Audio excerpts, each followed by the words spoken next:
కుంభమేళా అనేది అనేక మంది హిందువులు ఒక ప్రాంతానికి సంస్కృతిపరమైన కార్యక్రమాల కోసం చేరుకునే యాత్ర. సాధారణ కుంభమేళా ప్రతి 3 సంవత్సరాలకు ఒకసారి జరుగుతుంది. అలాగే అర్ధ కుంభమేళా అనేది ప్రతి 6 సంవత్సరాలకు ఒకసారి జరుగుతుంది. పూర్ణ కుంభమేళా అనేది ప్రతి 12 సంవత్సరాలకు ఒకసారి జరుగుతుంది. 12 పూర్ణ కుంభమేళాలు పూర్తయిన తర్వాత, అంటే 144 సంవత్సరాలకు ఒకసారి మహాకుంభమేళా నిర్వహించబడుతుంది. కుంభ అనేది కొండకు సంస్కృతంలో సమానమైన అర్థం గల పదం.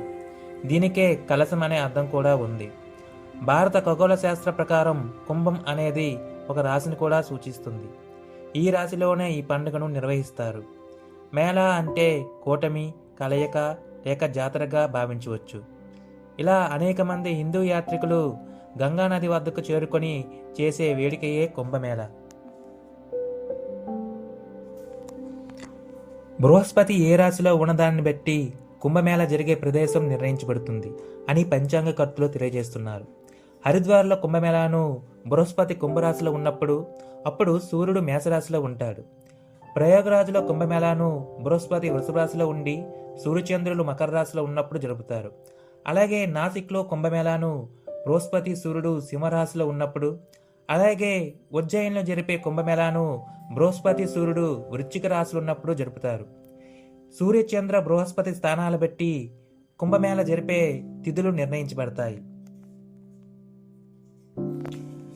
మన హిందూ పురాణాల ప్రకారం దేవతలు తమ శక్తిని పోగొట్టుకుని దాన్ని తిరిగి పొందడం కోసం అమృతాన్ని సంపాదించాలని క్షీరసాగర మథనానికి పూనుకుంటారు.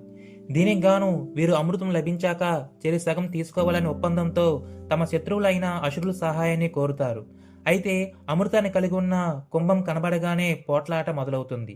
ఈ యుద్ధ సమయంలో మహావిష్ణువు యొక్క వాహనమైన గరుత్మంతుడు ఈ అమృత కొండను తీసుకొని పోతూ ఉన్నప్పుడు కొన్ని అమృత బిందువులు ప్రయోగ, హరిద్వార్, ఉజ్జయిని, నాసిక్లో పడ్డాయని నమ్ముతారు. అందుకే ఎక్కడైతే కుంభమేళా నిర్వహించడం జరుగుతుందో అక్కడ నదీ జలాలతో పవిత్ర స్నానం ఆచరించడం అనేది ఈ పండుగ సందర్భంగా పాటించే అతి ముఖ్యమైన ఆచారం. వేల సంఖ్యలో సాధువులు, సన్యాసులు హాజరవడం ఈ మేళాకు ఒక ప్రత్యేకత. పురాతన సాంప్రదాయాలను ప్రతిబింబించేలా ఈ సాధువులు కాషాయ వస్త్రధారులై ఒళ్ళంతా విభూది రాసుకొని కనిపిస్తారు. నాగ సన్యాసులను పిలబడే కొందరు సాధువులు శీతాకాలంతో సహా అన్ని కాలాల్లో దిగంబరులై కనిపిస్తారు. ఈసారి 2025లో 144 సంవత్సరాలకు ఒకసారి జరిగే మహాకుంభమేళా జరగడం విశేషంగా చెప్పవచ్చు. దీనికోసం ప్రయాగరాజ్ సిద్ధమైంది. 2025 జనవరి 13 నుండి ఫిబ్రవరి 25 వరకు జరిగే ఈ మహాకుంభమేళాకు దేశవ్యాప్తంగా 13,000 రైళ్లను ప్రయాగరాజ్ వైపు నడిపిస్తామని రైల్వే శాఖ వెల్లడించింది. ఈసారి జరుగుతున్న కుంభమేళాకు టెక్నాలజీ ఇన్నోవేషన్ కూడా తీసుకువచ్చారు.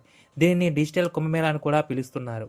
కంప్లీట్గా AI based surveillance, drone based surveillance, complete digital ఇన్ఫ్రాస్ట్రక్చర్ను ఏర్పాటు చేశారు. కుంభమేళా ప్రదేశాల్లో మంచినీరు, ఆహారం, బస, రవాణా, సమాచారం, వైద్యం ఇంకా పలు రకాల వసతులు కల్పిస్తుందని, ఆ సమాచారం వివిధ వెబ్సైట్లో, యాప్స్ ద్వారా అందుబాటులో ఉంటుందని ప్రభుత్వం ప్రకటించింది. ప్రపంచం మొత్తం మీద ఈ కుంభమేళాను అతిపెద్ద ఆధ్యాత్మిక ఉత్సవంగా చెబుతారు. అందుకే దేశంలోని ప్రజలు, విదేశీయులు కూడా దీనికి హాజరవుతారు.